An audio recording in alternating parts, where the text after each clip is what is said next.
So above our kind of countertop space, we've got basically what's evolved into a charging center and catch-all shelf. We've got our 110 power here coming from our 2000 watt inverter, which runs 110 power throughout a couple places in the van. We got our USB plugs here for, a couple different like multi-battery chargers.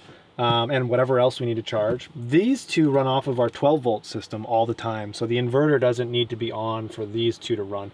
This was kind of an afterthought that I won't get into, but I needed more USB. The more USB plugs you have, the better, because everything runs off a USB charger very universally. So keep that in mind. And this just kind of catches everything. We got a little speaker that I use for bike riding. This is my everyday headlamp that keeps a nice little nestling spot there. This is our house speaker. This is great. I love this Bose speaker. We can take this out of the van with us and set it out on the picnic table. I can bring it back into bed with me and hook it up to my laptop so we get a nice like audio for watching a movie. Can do whatever I want with it. It's very versatile and it's got really good music for such a small space that sits right here and stays plugged into our inverter all the time and powering. So really like that piece. And then we have our other cabinet up here, which just has this is our coffee and tea. We like coffee. Yeah, there's a lot of stuff going on there. This is my stove, so we just boil water on an MSR stove reactor, set it up as needed. The only thing I do in here really is cook eggs and like some omelets every now and then, and do our coffee and tea.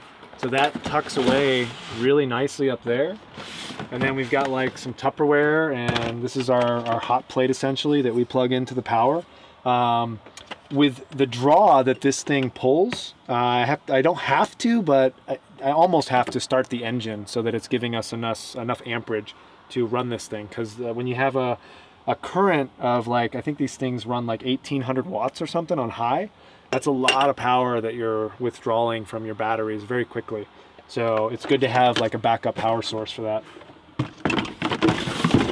Which brings us into our solar system and the energy and the battery storage for running everything in here. So everything you see in the back, when it's the lights, the fans, the inverter, which is down underneath the living room chair, the bench. I already said the lights. What else we got? Our 12 volt pump, our refrigerator. There's a bunch of lights in the back. All of our USB outlets. That's pretty much everything power-wise. But all of that's run off of two 250 amp hour batteries. These things are really finicky, and I won't get into too much of that, but you've got to be really careful with them. You want to make sure that you're getting plenty of charge to them. And where we chose to get our charge from initially was just from the alternator of the engine. So I thought I was going to be traveling around so much, like every day I'd be going to a new spot, that the alternator would be enough. So I forego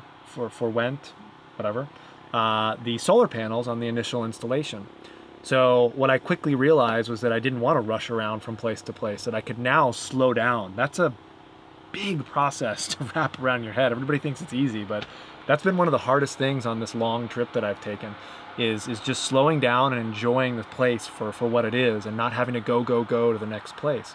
So point of that was that the alternator wasn't enough. We weren't driving enough to maintain the voltage in the batteries for how much draw we were using. So I had to add in solar.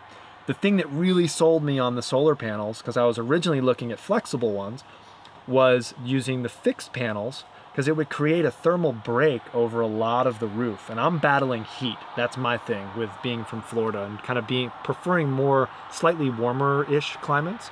So when I found out and realized that the panels on the roof would create a space of air between the skin of the van and the panel itself, so all the heat's going to hit the panels and then not transfer so much into the van itself, I was like, whoa, 2 birds, 1 stone. I'm sold. So we got the panels. We went what I call a little overboard with it, because I'd rather have more power than not enough. Like, we have a couple days where there's no sun and you got issues. So I went with 400 watt Renogy panels. Have loved them so far. Only have one issue, and that's the battery charger. It doesn't put out the correct voltage for our batteries. Subsequently, they're not getting fully charged. That's a whole nother lesson that I'll skip this time. But They're charging now into our batteries, which are under our sofa. I'm calling it a sofa now. Along with whenever we run the engine, we're getting power from our alternator. So we have two sources of power. The only other normal third source would be plugging it into a house. I don't want to be plugged into a house. That defeats the purpose for me. I don't want to be tied to a campground. For me, figuring out a way to be completely wireless for as long as possible is important. And that was another one of my prerequisites in building this. So we've kind of scaled the roof of Vanderlust, and just to show you guys what we've got up on top here, these are the 4 solar panels by Renogy. You can see the 2 vent fans here. The one open and one closed, and you can see how these panels cover probably 60% of the roof.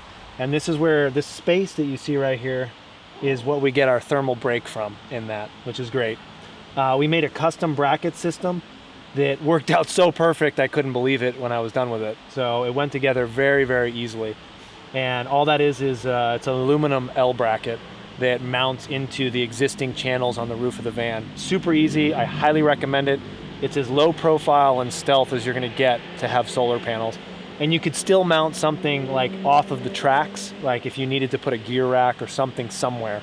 Yeah, so that's it. This is the roof. That's what you got. I'll give you a quick 360. Hopefully I won't fall down, and you can kind of see where we're at. Yeah, cool. See ya.